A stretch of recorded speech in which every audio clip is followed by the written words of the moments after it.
classical example is you eating watermelon, and there's pits inside the watermelon, you can't take the pits out of the watermelon, it's separating on Shabbos. But what is the definition? What is the criteria for having a prohibition of biting? You need to have two items, and they have to be two different items, and they're mixed together, or they're stuck together, they're very close together, and it's viewed as one unit, and you are separating it. That's the definition of biting. Now, in order to be allowed to do biting, now here we're saying you're not allowed to separate. You're not allowed to do biting. Now we're saying to be allowed to do biting, because even though you're not allowed to separate, but there are ways that you are allowed to separate. It's not necessarily a malacha, so it's sort of different in a technical way. Like when you talk about, let's say, cooking on Shabbos, you can't cook on Shabbos. When it comes to separating, there are ways that you're allowed to separate. Not just because it's not called separating, because if you're separating in a way that that's how you eat, like when you are eating, you are separating, right? When you're eating soup, and you're putting your spoon inside the soup, and you're taking out the carrots, because that's what you want to eat now, you're separating. But you're allowed because it's called derech achila. That's called the way of eating. It's not a malacha. The Chachamim determined that if this is how you use the item, this is how you use it. And I'm saying using it, even though we're talking about food, because it's the same it could be when you're playing a game. You're playing a game and you're separating the pieces because you're playing now. So that's called the way how you use it. It's not called a malacha. So in eating, so the classical term is what we use the term derech achila. It's the way of eating, because that's how you eat. You take what you want, so it's not called malacha. It's not called work. Now, in order to be allowed to separate, there are three conditions. What are the three conditions? The first condition is, so this is in order, 1, 2, 3. You need to have three conditions to be allowed to separate. 1, 2, 3. You need all these three conditions. The first two are the main ones that always come into play. That is, when you use the halachic terminology, you're taking oichel, toich, silence. That's halachic terminology. Oichel means food, and terpsos from the waste. You're taking, which could be translated to good from bad, desired from undesired. That's the first condition. In order to be allowed to separate a Shabbos, you have to be taking what you desire from what you don't desire.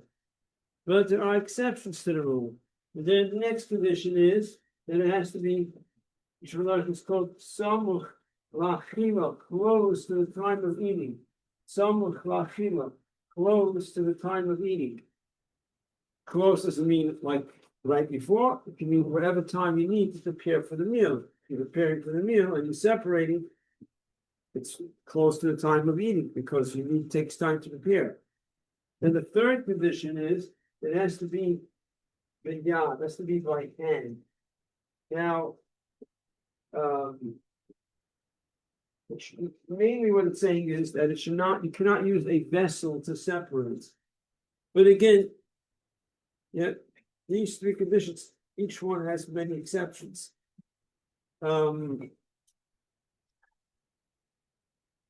Let's start with the first one. So we need, in order to be allowed to separate, we're going to go into examples soon. I want to give you a basic outline. Then we'll go to the examples and I'll show you how we use these three conditions. So we're saying oichel means the good food from waste, which means you take what you desire from what you don't desire. What's an exception? Peeling an orange. Are you allowed to peel an orange on Shabbos?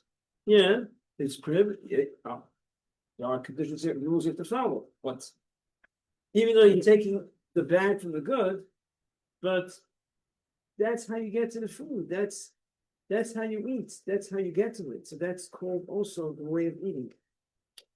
And then we say close to the time of eating. You come back from show and you need to see. Yeah. You come back to shul. Let's say you need a full hour to prepare. And in that full hour, you're going to be separating. That's okay. It's called close to the time of eating. And you have to do it by hand. You can't use a vessel. But that's only using a vessel to assist you in the separating.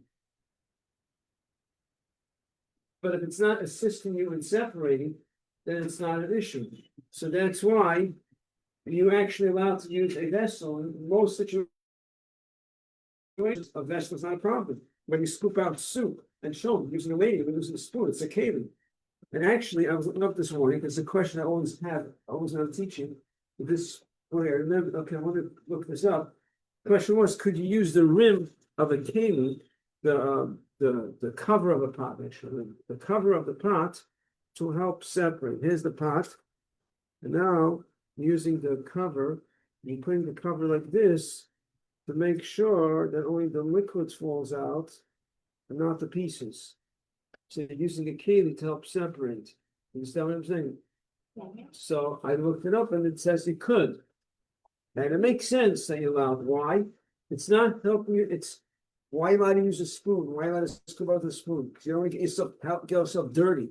It's not because it's helping you in the separation necessarily. You can do it the end also. If you stick your hand into the soup and you take out the carrots and the pieces, you can do it very well. Just to get all dirty. So here too, you're using you can put your hand by the edge of the vessel when you're pouring out I'm saying technically, now obviously not going to do this. Technically, you use your hand by the vessel, and you also make sure the pieces don't fall out. So using the cover, so you don't get yourself dirty or hurt yourself. So you're allowed to use that keli, so that's also not a problem. And it's still considered using your hand. It's considered an extension of your hand. That's what it's called.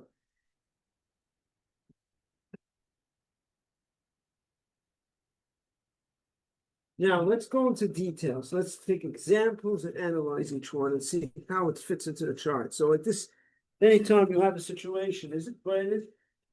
Just to think about the three conditions over here and see how it fits in, and then you know what to do. Okay. So we take an example, an apple. I want to peel an apple. Okay, can I peel an apple with a knife, with a peeler? Okay, so the criteria for biting, that's not on the board. These are the conditions to be allowed to bite it. But what's the definition of biting?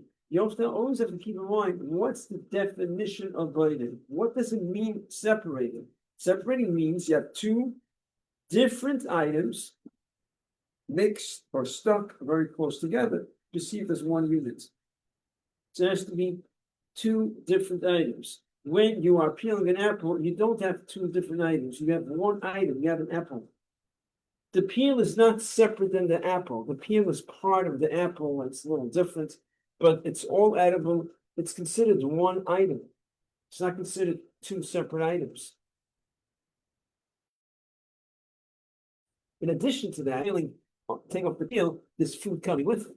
But the point is that it's all edible. You're not removing something that's not edible. The peel is part of the fruit. So you're not even separating over there. So we have no problem to start with. Then we go to peeling an orange. Peeling an orange, okay, what's the deal with orange? Well, let's look at the conditions. Good from bad. Well, we said it's an exception. Because that's how you peel it. That's how you eat an orange. You have to peel it. That's how you get to it. That's technically you could cut it and go into it, but it doesn't matter. That's how people eat an orange, right? The way it's now, you can't get to the orange. So that's how it's eaten. So the first condition, you don't have to worry about it. The second condition, close to the time of eating. Okay, that's it. Yeah. You're peeling an orange. When are you eating the orange? I want to eat it now. Good. It's before the meal. You're preparing it for the meal, for dessert. Fine. You prepare everything before the meal. Even the meal will take a few hours, and then it's serving it for dessert. But it's considered all one thing, so no problem. If it's before the meal does not mean in the morning before you go to show. When you come back from show, now it's called before the meal. because it has to be close to the time of eating. No problem. Cantaloupe.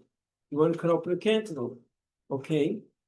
So could you use a knife? Yes, because the knife, it's not to make it easier. It's not helping the separating. It's just making it easier for you to open up the cantaloupe. So you cut up the cantaloupe, and now in the cantaloupe there is a whole cluster of pits in there. Now you want to take a knife and scoop out the cluster of pits from there. Now that's the same like peeling an orange, because you can't get to the fruit if you don't cut it out. You don't take out the cluster of pits. So just like you're allowed to peel an orange, you could also take a knife and cut out a cluster of pits. But here it's brought out. Remember what you have to be aware of when you're taking out the pits from the cantaloupe. Like get a layer of the fruit. You want to get a full layer. If, let's say, you scoop out and you didn't get everything out, now there's a bunch of tiny little pits left. Now you can't go, now you can eat cantaloupe now. The way it is, you can eat it. No, you gotta put it in your mouth, you have to spit it out. It's like eating watermelon. I'm allowed to put it out because you can eat the watermelon the way it is. It's not so convenient. Yeah, pits get into your mouth, you can spit it out, but you're not allowed to take the pits out with your hand. So once you get the main part of the cluster of pits out of the cantaloupe, all you have is just a couple of pieces, bunch of pits left, not too many. So now you can't take it off anymore because you can eat it the way it is. It's just a couple of pits that's you're not, it's not that you don't like eating it this way, you prefer taking it off, but it doesn't matter. But you are able to eat it the way it is. So you wouldn't be allowed to take off those pits by hand. So that's why you want to try to get a full layer, like do it carefully and just go all the way to the bottom and just go and take the whole thing off, and that's it. Another example, you have different almonds mixed together. You have roasted almonds and plain almonds, and they're mixed together, and you want to separate it. So, are you allowed to separate it with any conditions? It's just like oats.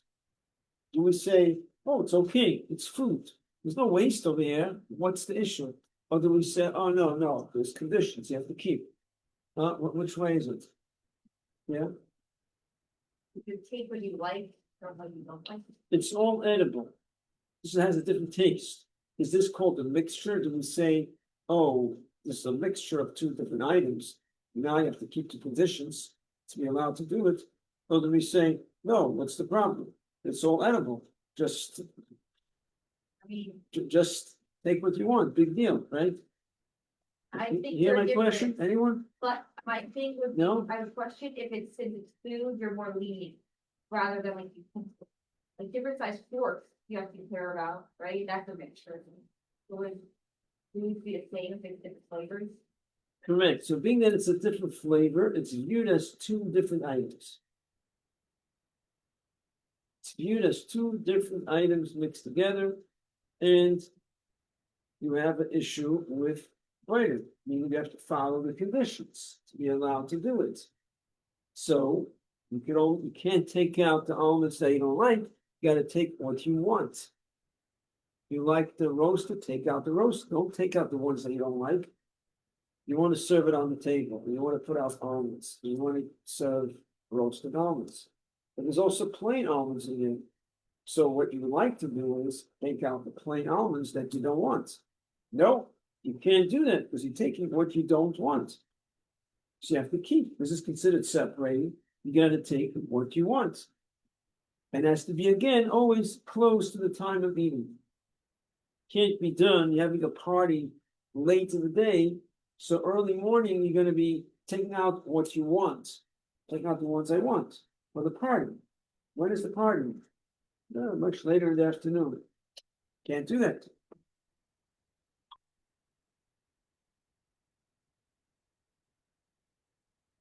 A plum with a pit inside. That's separating, sure, it's a plum mixed There's no the definition of separating is not just when it's mixed, like a mixture, like a watermelon, a bunch of pits. It's close together, it's stuck together, it's viewed as a mixture. That's called separating. You can't. So we have an issue taking out the pit. Now, so let me clarify. So we have an issue now, but are you allowed to take out the pit? Well, over here, there's actually a leniency. It's more leniency. It's brought down that it's accepted, that it's okay. We could actually take out the pit, as long as you keep the condition that it's close to the time of eating. Why? Because it's explained, it's like peeling an orange. That's how you get to the orange. You peel the orange. Eating a plum with a big pit inside, for some people, they don't want to eat it this way. Even though I'm thinking to myself, it's really not exactly like an orange, but it's brought down that it's hard to eat this way. We're talking about that it's hard to eat this way. It says you could take it out. That's what it says. Now, when you take it out,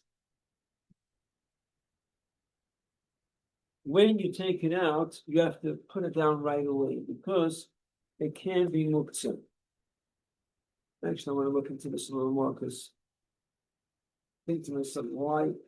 It's brought down that it's okay, but my question is why? Because you could theoretically eat it the way it is, but apparently they're talking about when it's difficult, it's not comfortable eating this way, so they allow you to take out the pit. However, when you take out the pit is muktzah. So you're allowed to take out the pit if it's muktzah. But the pit is not muktzah while it's still part of the plum. So when you pull out the pit, it's part of the plum. After you pull it out, it's muktzah. Now it's already in your hand. You follow what I'm saying? So you have muktzah in your hand. Muktzah in your hand, so just put it down. So now, don't just keep on holding it. Just try to put it down as soon as possible. Try to find the place as soon as you could and put it down. Nuts. Cracking nuts on Shabbos. Are you allowed to crack nuts on Shabbos? Cracking nuts is the same like peeling oranges. You're allowed to peel oranges, not to crack nuts. Same idea, right? No. You got it? Same idea. Now, luckily, it's the same idea. Yeah, all I'm saying. However, down to them is strict. What? Aren't you allowed to pick up a hammer that looks like it cracks nuts? Correct. Right. So you're allowed to crack nuts at Shabbos. The same like peeling an orange for whatever we discussed. Yeah, you're allowed to.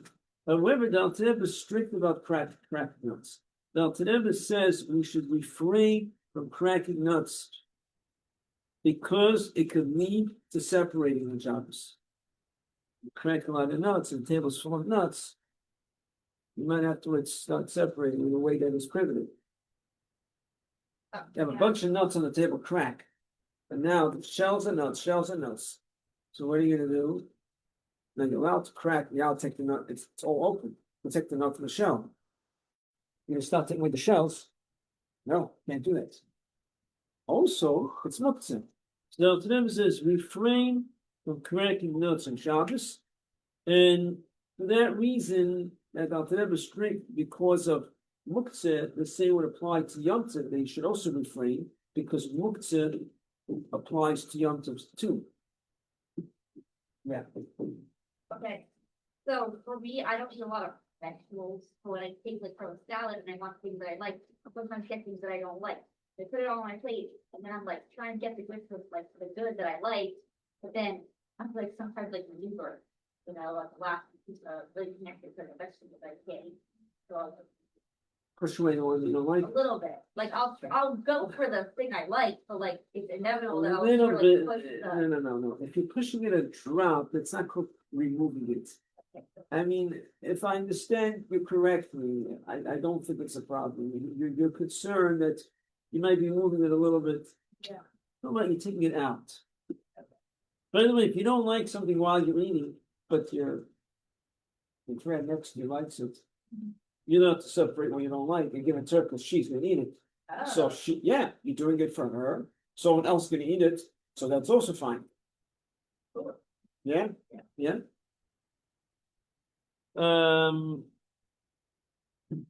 Sometimes you have another example that's similar to peeling an orange, which is allowed, but the conditions that is you have sometimes herring and very thin bones.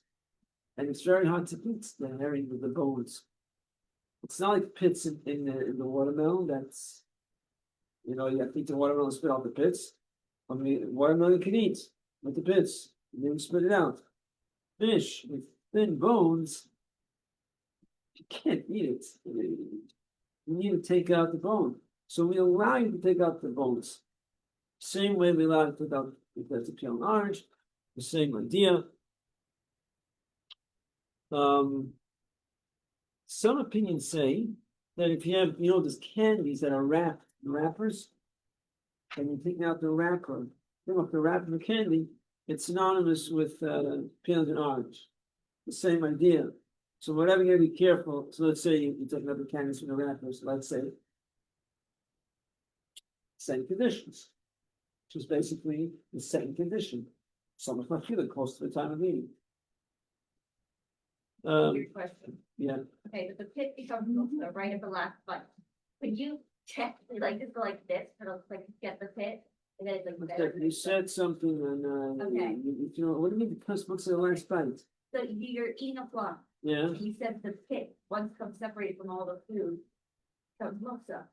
So hypothetically, would it be better to take the pit when it comes muksa? You take a pit and a plum. Yeah. You take out the pit.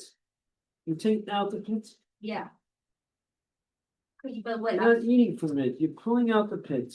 Cutting it first. Because I'm saying you're eating a plum normally, and you're about to finish the plum, it's gonna be left in your hand. You said it becomes muksa, but when it's just by itself, it's okay. Oh, it's not something else. I never discussed it. The same idea. Instead of pulling out the plum, eating the plum. Instead of pulling out the pit, eating the plum. Right? Eating the plum. Then you finish eating the plum. You finish it. When you finish, you have the bone in your hand. So when you finish, but till it's finished, right? So when it's finished, it becomes rattle the back here. No. There's no Then it's problem. not- There is then it's- no. There's no issue. There's no issue. You're eating the plum. You're eating it. You finish eating it. You take the pit and you throw in the garbage. That's it. Once the muktzah is in your hand already, you could put it wherever you want. There is an opinion that says that you should drop it from your hand right away. But it's best to drop it right away. But if you're eating I thought of this, if you're eating a plum, and usually there's some fruit left to it. That's really what it is. You don't finish it. You don't till we're not. It's not a. Mark Hashem, we're not. There's no hunger. You don't eat it till the edge. Usually there's something left there, so it doesn't become absolute muktzah. That would make the most sense. Okay. And even if it does, there's nothing left. There are opinions that say once it's in your hand, you can put it wherever you want. There's an opinion that says you should drop it right away. Okay? All right. Fruit becomes dirt. You want to wash off the dirt. The same like peeling an orange. Same idea. You're going to eat the fruit now. You're rinsing it off, no problem. Applying the soup. What do you do with the flying the soup? Anybody wants to share with us? Flying the soup? Anyone? Oh, yeah, you take it out with the spoon, you have, wait. A spoon? You pour it. You pour it. Pour it. Yeah, Yeah, you pour it. because, but there's a thing about taking it out with some of the soup, you would still never drink it, so that's the. Okay, very good. Remember, very good. There are opinions. The Alter Rebbe himself says you can take it with a spoon, but later, the Alter Rebbe later on, he changed many halachas. In the Siddur, the Alter Rebbe changed halachas, and the Alter Rebbe says we should not use this leniency as using a spoon, but just pour it out. Pour. Now, why is it allowed to pour out? Why is that okay? Why isn't that called separating? Yeah, Anybody? Why isn't it called separating? Why Alter Rebbe says pour it out until the fly comes out? Don't take the spoon. Just pour it out. You're not touching it. So you're not.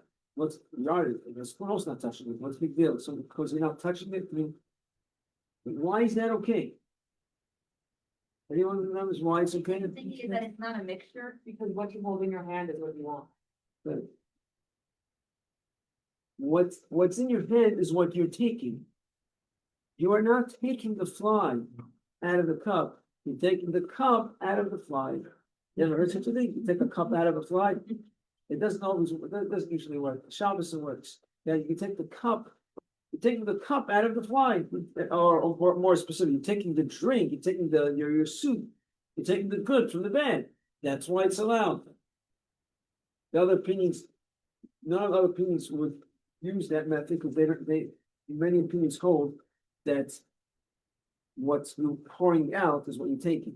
Anyways, this Alter holds that what's left in your hand is what you're taking. That's why it's okay, but it has to be close to the time of eating. In other words, if you're not going to be drinking it now, you're putting it back into the refrigerator. You have a can of a bottle of soda that a fly fell in, and you want to pour out the fly and then close the bottle, put it back in the refrigerator. You can't. You can't do it because you are separating. It has to be close to the time of eating. By the way, the malacha baited is the most complicated malacha of all the 39 malachas. It's the most complicated because there's a lot of scenarios where it gets not necessarily is it so clear. Like for example, you have svarim on a table. Now you want to take all the svarim and separate it, put every sefer where it belongs. What's called a mixture. You have 3 svarim, 4 svarim. Not only is it so clear what it is. I mean, generally we say it's a significant amount of svarim, and it's sort of mixed. It looks like it's mixed together, and it's issued to separate it. Even the chocolate itself, the Alter brings a case. The Alter says, we don't know what the halach is. You have to be strict. The example is if you have large and small, right? Let's say you have cherries and peaches mixed together in a bowl. Is that called a mixture? If it's not a mixture, there's no issue to start with. It has to be a mixture. Is that called a mixture?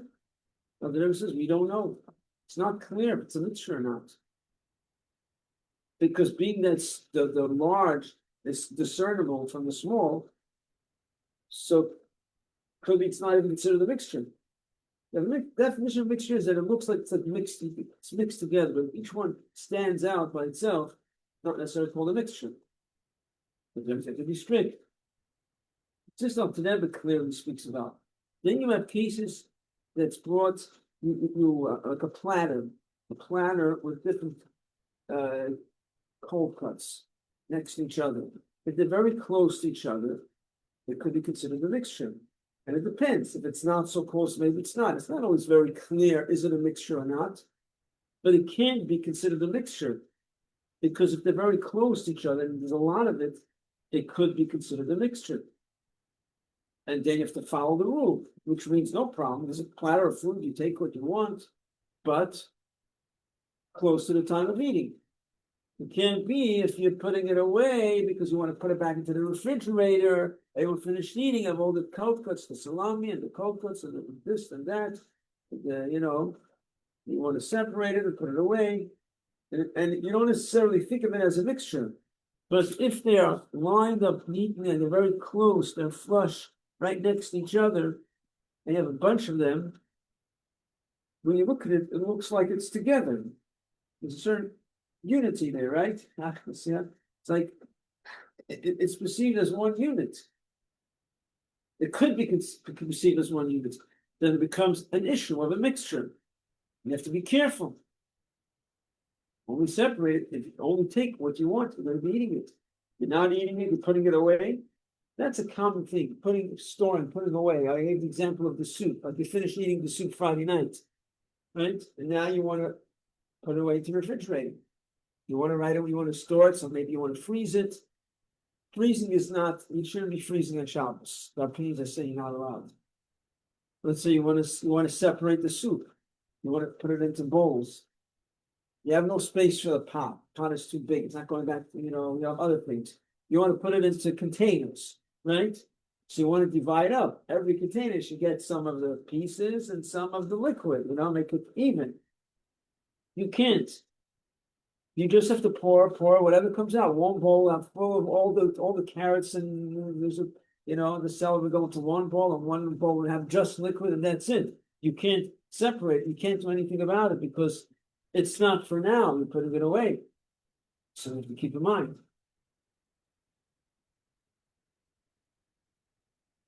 Same with games. You finish playing a game, and the pieces, the different colors. You want to separate the pieces and put it away into place.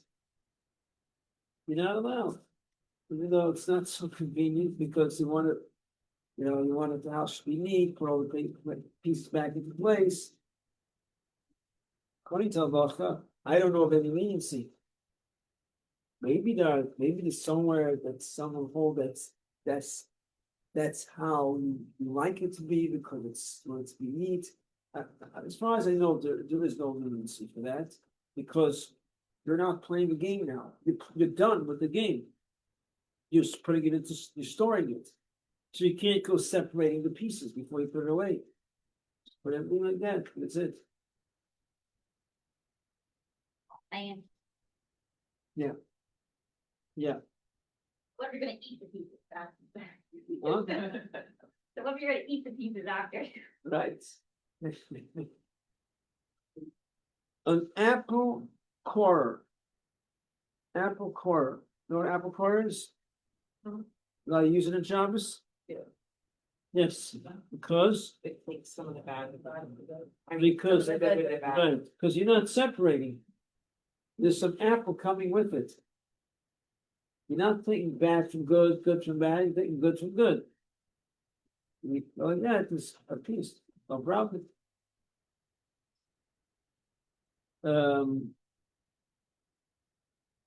Some say if you have sometimes you have a fruit with a sticker on it.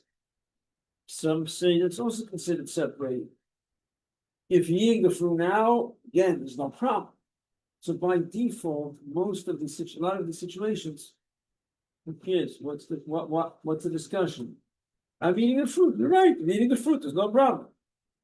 But if you're not eating the fruit because you want to make it nice and put it back in the refrigerator, you want to take all the stickers off because you're bored, found something to do on Shabbos to take stickers off. It's an issue.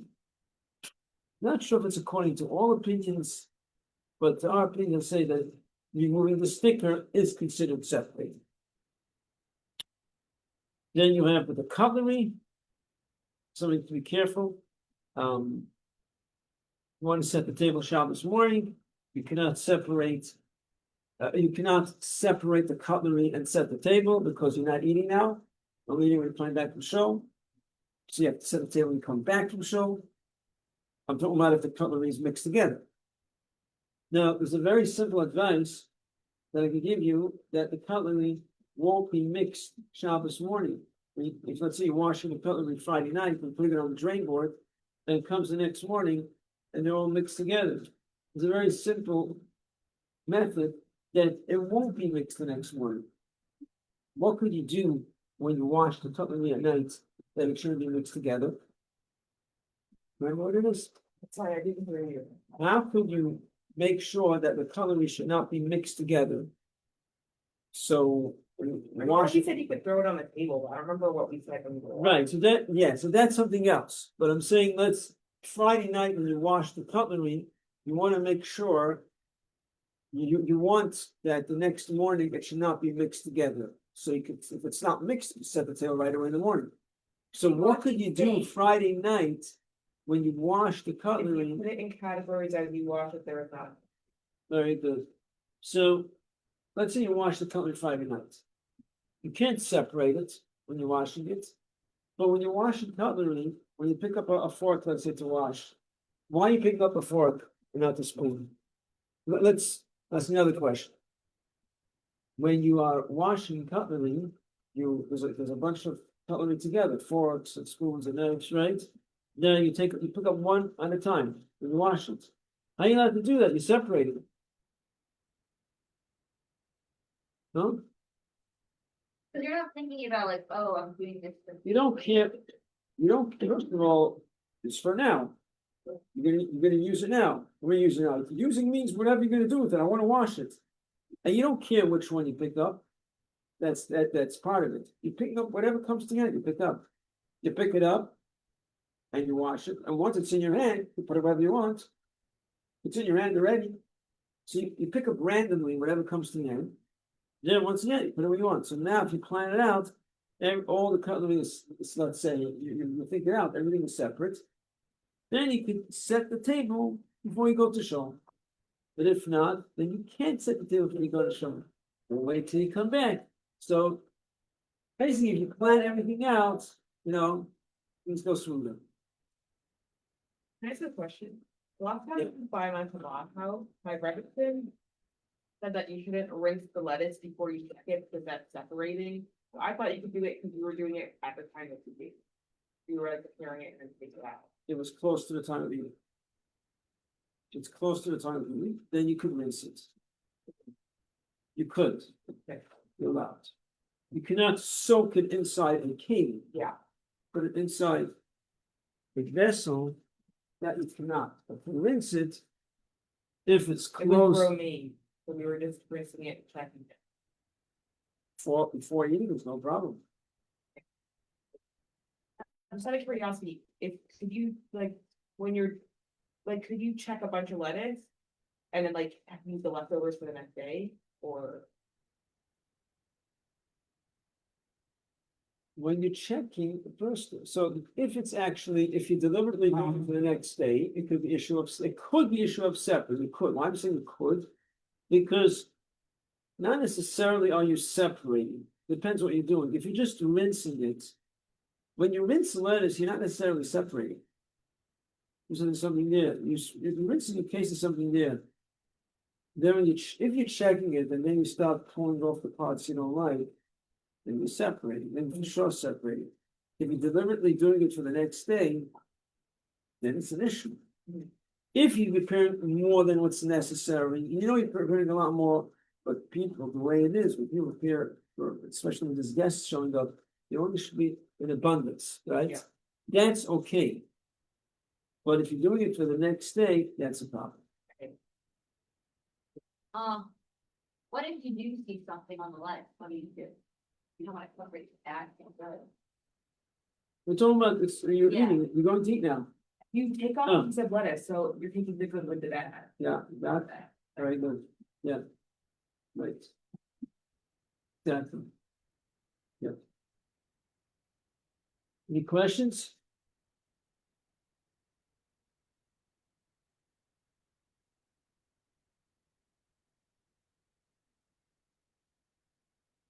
Nick?